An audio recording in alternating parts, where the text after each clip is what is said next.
Hi there, and welcome to the Accepted Authority Podcast. My name is Greg Roworth, and each week on the Accepted Authority Podcast, we discuss the challenges around growing a consultancy practice. And specifically, we focus on the strategy of authority positioning, because authority positioning has been, in my experience, the most powerful strategy to attract premium level clients consistently and predictably, so that they're coming to your sales meetings pre-sold, ready to buy.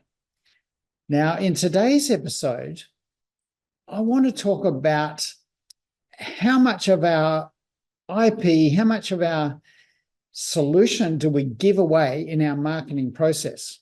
And as part of the authority positioning strategy, as you're probably well aware by now, a lot of that strategy involves giving away valuable content to potential clients. It's about utilizing educational content to provide potential clients with an understanding of the solution that they're likely to undertake to solve the problem that they're experiencing if they were working with us.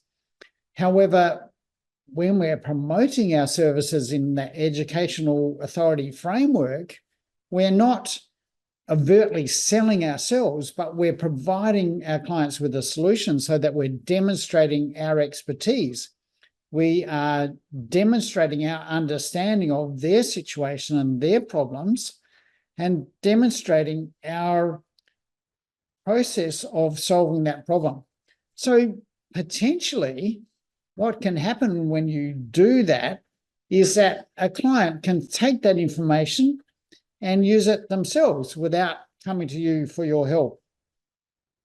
And I've had a lot of people coming to me, or when I'm talking to them about this process, being afraid that, well, if I do that, won't they just do it themselves? If I give them the answers, won't they just do it themselves? Won't they take my material and not need me in the solution?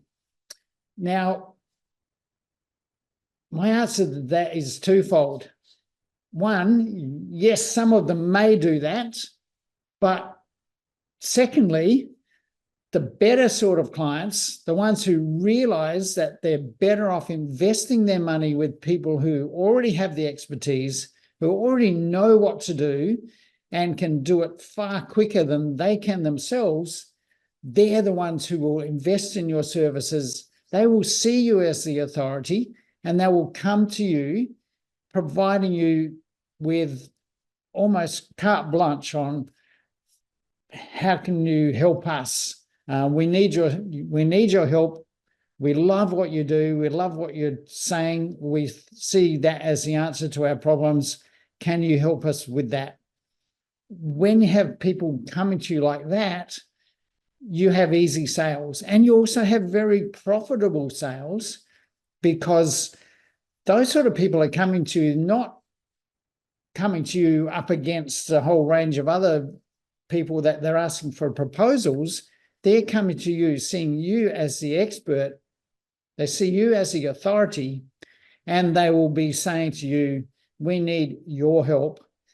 And often that is with the rider that it doesn't matter how much it costs us, because we know the outcomes are going to be far more valuable than the cost of the service.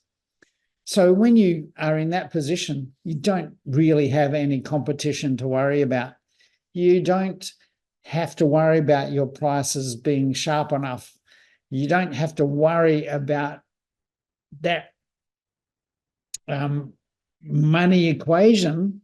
As long as you are confident, you can create an ROI for your clients.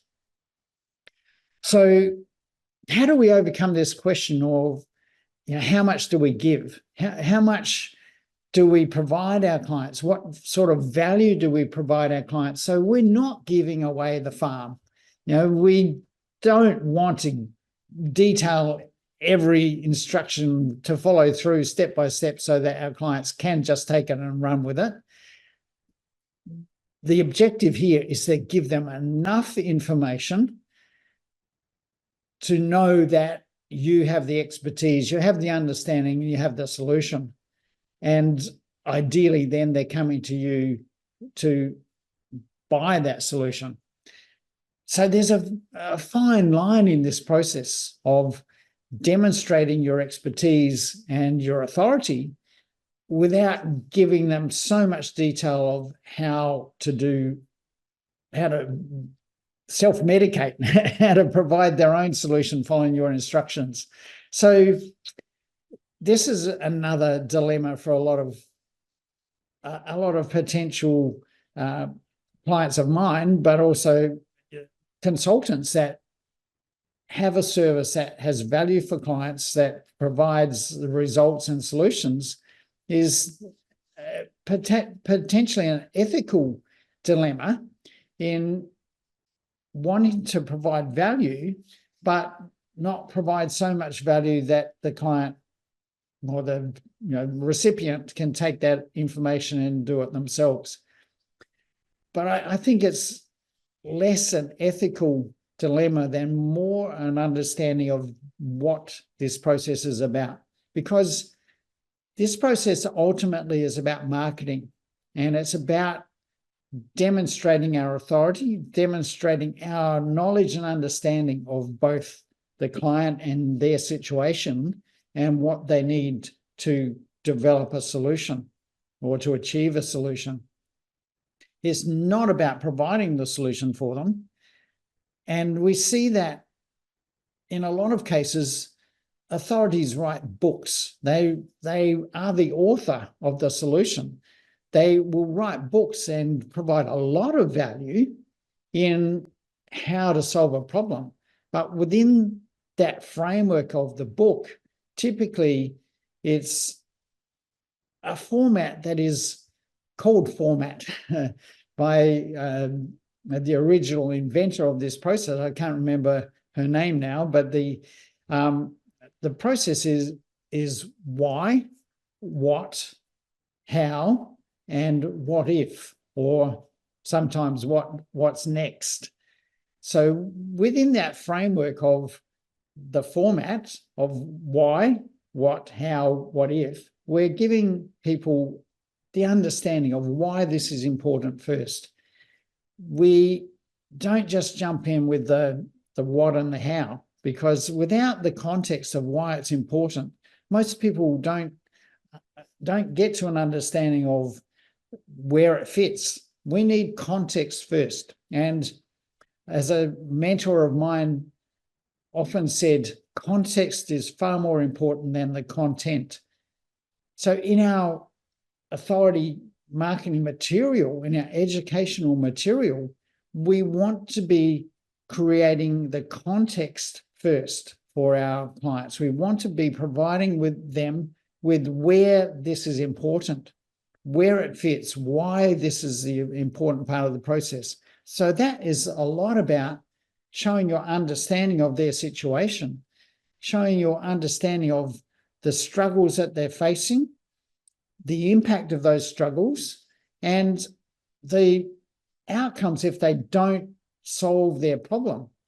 Now, when you are able to communicate that why in that context, it does two things. First of all, it shows the recipient that you actually understand them. And really, that's a major part of building trust. And all through this process of authority positioning, we are trying to build trust with our clients or potential clients. The whole process of authority positioning is about establishing a base level of trust where clients are willing to pay you for your expertise because they've already come to trust you as the authority in the market. So showing that you understand is a foundational element of trust, because when people know that you understand them, they have a much better feeling of where you're coming from. There's a feeling that you're there, that you're on their side. You are in there in the trenches with them, supporting them. You've rolled up your sleeves and are helping them to get out of the situation of challenge and struggle that they're in. So showing that you understand them is critical to that foundational element of trust. But the second thing the context creates for the client is the motivation to change. When they see why they're in the situation, what the impact of that situation will have on them in the future if they don't solve the problem, it provides an underpinning element of we need to change. We must change. And often someone in the situation will know that they need to change, or there's a desire to move away from the challenging situation. But often the pain of that challenge is not significant enough to drive them to action at that point. And that shows up in the fact that they're not desperate, knocking down your door to get the solution yet, but they're going through a research process to find out how to solve the problem. So they're not yet desperate enough to initiate the investment in the change, but they are at a point of initiating research into how to change.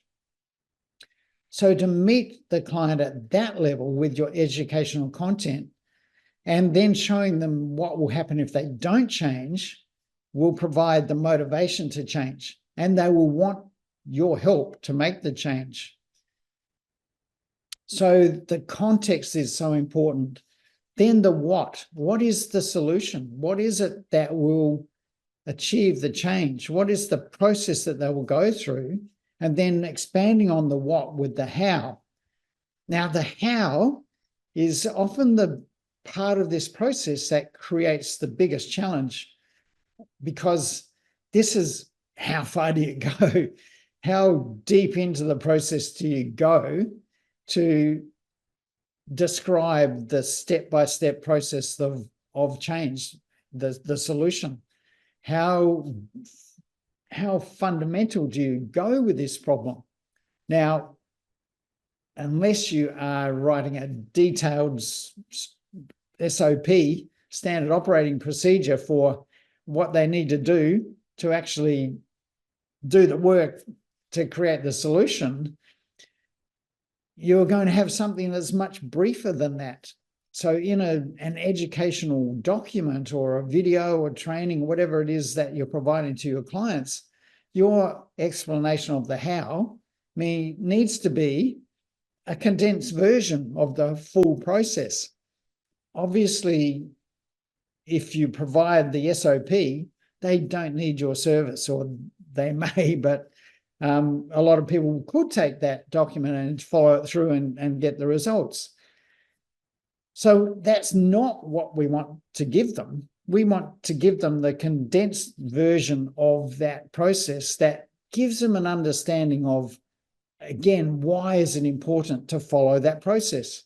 And here is where the fundamental difference in how to do that applies, because really people don't want a detailed description of step-by-step how to do it.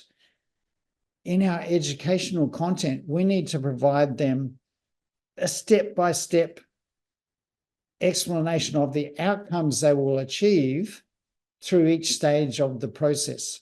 So it's not about how to do it step by step. It's about what they will achieve through each of those steps. It's not about the detail of how to get it done.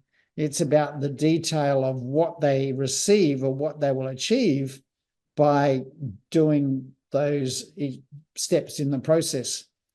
When they see what the outcomes will be from going through the steps in the process, they will again understand the need for change. They will have an even higher level of motivation for change, because now you've taken them through the pain and how much that's going to get worse if they don't change, and you've taken them through success, the future focus of where they can be if they go through that change process, if they adopt the solution that you're presenting to them, these will be the outcomes they will achieve. So now they have the juxtaposition of, here's where we don't want to be and it's only going to get worse, and here's where we could be if we adopt this change process.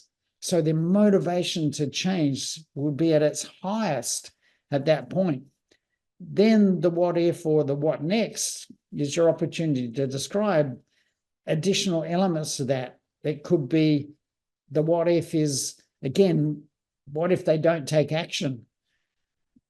Or the what next is, how do they take action? What's the next step they need to take to start their journey on that solution?